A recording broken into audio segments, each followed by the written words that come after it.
मध्य प्रदेश के छतरपुर जिले में स्थित खजुराहो का इतिहास काफी पुराना है। खजुराहो का नाम खजुराहो इसलिए भी पड़ा क्योंकि यहाँ खजूर के पेड़ों का विशाल बगीचा था। इतिहास में इब्न बतूता ने इस स्थान को कजारा कहा है, तो चीनी यात्री वेनसोंग ने इसे अपनी भाषा में चीती तो लिखा है। अलबरूनी ने इसे जेजाहुती बताया है, जबकि संस्कृत में यह जेजाग भुक्ति बोला गया है। चंदरबाई की कविताओं में इसे खजूरपुर कहा गया है तथा एक समय इसे खजूर वाहक नाम से भी जाना गया है। वहीं लोगों का मानना है कि इस समय नगर द्वार पर लगे 2 खजूर वृक्षों के कारण यहाँ का नाम खजूर वाहक पड़ा होगा, जो कालांतर में खजुराहो कहलाने लगा। खजुराहो में वे सभी मैथिली मूर्तियां अंकित की गई हैं जो प्राचीन काल का मानव उन्मुक्त होकर करता था, जिसे ना ईश्वर का और ना धर्मों की नैतिकता का डर था। हालांकि रख रखाव के अभाव में एक और जहां ये मूर्तियां नष्ट हो रही हैं, वहीं लगातार इन धरोहरों से मूर्तियों की चोरी की खबरें भी आती रही हैं। अधिकतर धर्मों में सेक्स का विरोध कर इसका तिरस्कार ही किया गया है, जिसके चलते इसे अनैतिक और धर्म विरुद्ध कृत्य माना जाता है। धर्मराज्य और समाज ने स्त्री और पुरुष के बीच के संपर्क को हर तरह से नियंत्रित और सीमित करने के अधिकतर प्रयास किए, जिसके पीछे कई कारण थे। इस प्रतिबंध के कारण ही लोग इस पर चर्चा करने और इस पर किसी भी प्रकार की सामग्री पढ़ने, देखने आदि से कतराते हैं, लेकिन दूसरों से छिपकर सभी यह कुकर्म या कृत्य करते हैं। समाज में बलात्कार के कारणों को ढूंढने का कोई प्रयास नहीं करता।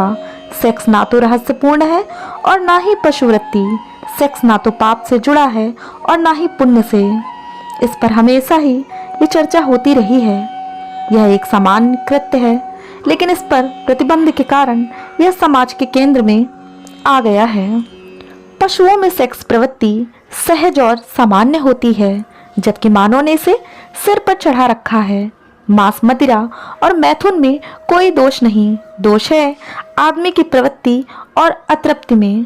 कामसुख एक स्वाभाविक प्रवृत्ति है, लेकिन मनुष्य ने इसे अस्वाभाविक बना दिया है। खजुराहो के बारे में सबसे महत्वपूर्ण बात यह है कि काम कला के आसनों में दर्शाए गए स्त्री और पुरुषों के चेहरे पर एक अलौकिक और दैवी आनंद की आभा झलकती है। इनमें जरा भी अश्लीलता या भोंडेपन का आभास नहीं होता है। ये मंदिर और इनका मूर्ति शिल्प भारतीय स्थापत्य और कला की अमूल्य धरोहर है।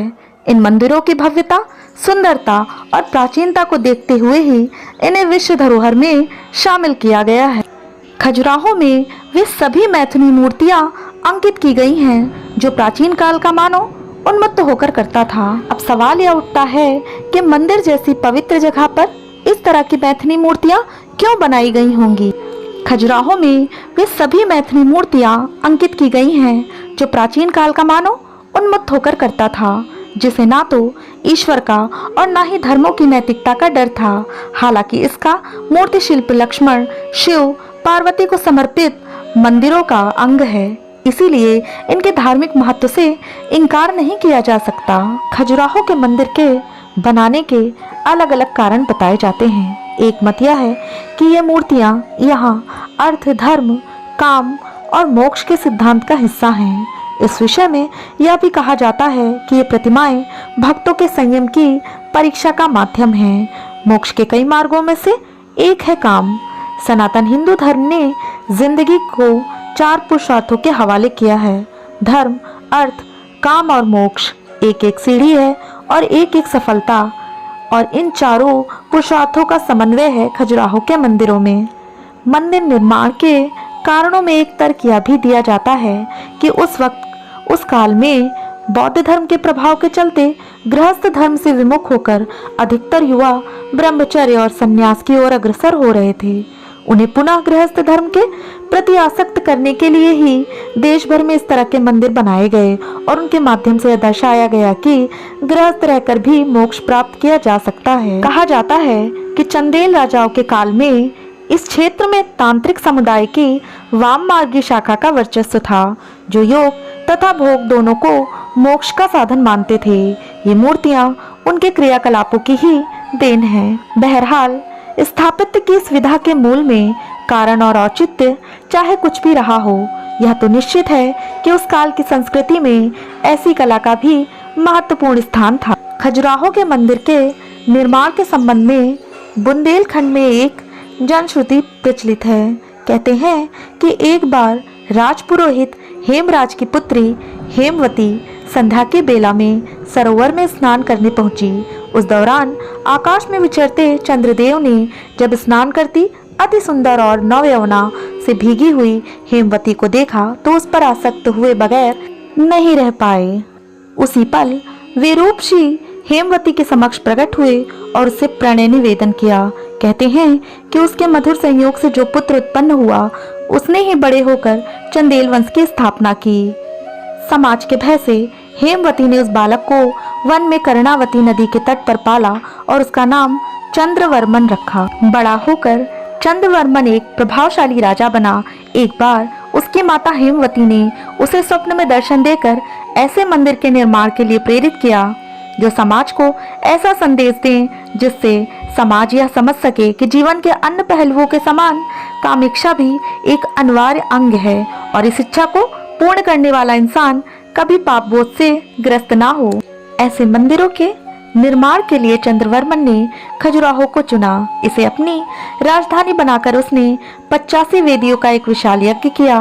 बाद में इन्हीं वेदियों के स्थान पर 85 मंदिर बनवाए गए थे जिनका निर्माण चंदेल वंश के आगे के राजा द्वारा जारी रखा गया। यद्यपि 85 में से आज यहाँ केवल 22 मंदिर शेष हैं। 14वीं शताब्दी में चंदेलों के खजुराहो से प्रस्थान के साथ ही सृजन का वह दौर भी खत्म हो गया। खजुराहो एक पर्यटन स्थल होने के साथ साथ मंदिरों के गांव के रूप में भी विख्यात है। यहाँ के मंदिर लगभग 1000 सालों से भी अधिक पुराने हैं जिन्हें मध्य भारत के चंदेल राजपूत राजाओं द्वारा बनवाया गया था। चंदेल राजाओं ने 9वीं से 14वीं शताब्दी के दौरान यहाँ राज किया था। आज के लिए बस इतना ही। अगर आपको हमारा ये आज का वीडियो पसंद आएगा तो हम जल्द ही इसका दूसरा पार्ट भी लेकर के आएंगे। पर अगर आपने अभी तक हमारे चैनल को सब्सक्राइब नहीं किया है तो हमारे चैनल को सब्सक्राइब कर लें ऐसे ही अच्छी और ज्ञानवर्धक वीडियोस देखने के लिए। रखिएगा अपना बहुत सारा ध्यान। धन्यवाद।